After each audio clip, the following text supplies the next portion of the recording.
दोस्तों, बीएमसी चुनावों को लेकर आए दिन कुछ ना कुछ ऐसा सामने आ रहा है जिसने चुनावों को और भी ज्यादा दिलचस्प बना दिया है।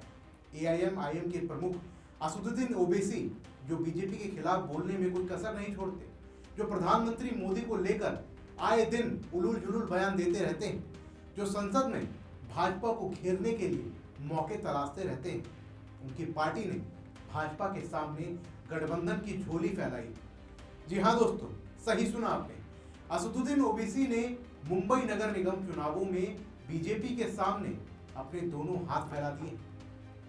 नमस्कार, मेरा नाम है शुभम गुप्ता और आप देखना शुरू कर चुके हैं वीके न्यूज। दोस्तों, आप भी सोच रहे होंगे कि आखिर ऐसा कैसे हो सकता है, जो पार्टी उनके मुखिया अक्सर प्रधानमंत्री मोदी को उल्टा सीधा बोलते रहते हैं, जो हमेशा बीजेपी के खिलाफ बयानबाजी करते हैं, वो कैसे उसी पार्टी के सामने हाथ फैला सकते हैं। इसका जवाब हम आपको इसी वीडियो में देंगे, लेकिन उससे पहले आप ये जान लीजिए कि बीएमसी कोई आम चुनाव नहीं है दोस्तों। ये एशिया की सबसे अमीर नगर पालिका का चुनाव है और इसको जीतने के लिए सभी पार्टियां अलग अलग हथकंडे भी अपना रही हैं।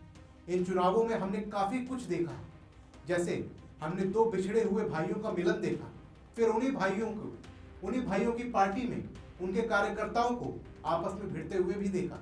बीजेपी की 68 सीटों पर बिना लड़े बीजेपी को जीतते हुए भी देखा।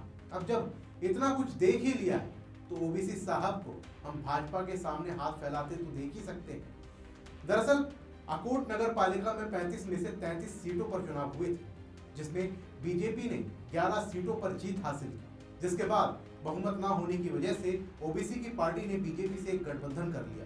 दोस्तों, इसमें दिलचस्प बात यह है कि मेयर चुनाव में बीजेपी की माया धुले ने एआईएम के उम्मीदवार फिरोजाबी सिकंदर राणा को पहले 5271 वोटों से हराया था। अब वही एआईएम बीजेपी के नेतृत्व वाले विकास मंच का हिस्सा बन गई, जिसको लेकर राजनीतिक गलियारों में भी हलचलें तेज हो गई।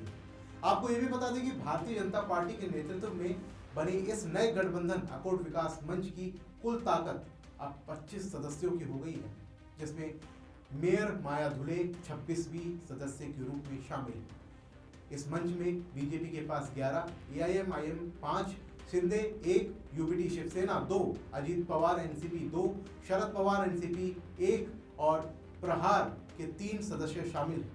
गठबंधन के ग्रुप लीडर रवि कुमार द्वारा जारी किया गया व्हिप अब एआईएम सहित सभी सहयोगी दलों के पार्षदों पर लागू होगा।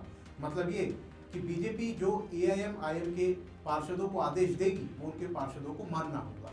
तो दोस्तों, अब एआईएम का भी छोटे स्तर पर ही सही, लेकिन बीजेपी के साथ गठबंधन हो गया है।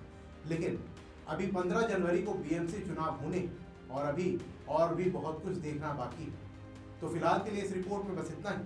अगर आपको वीडियो पसंद आए तो वीडियो को लाइक करें, शेयर करें और चैनल को सब्सक्राइब करना ना भूलें। मिलते हैं अगली वीडियो में, तब तक के लिए जय हिंद। वीके न्यूज, राष्ट्र के नाम।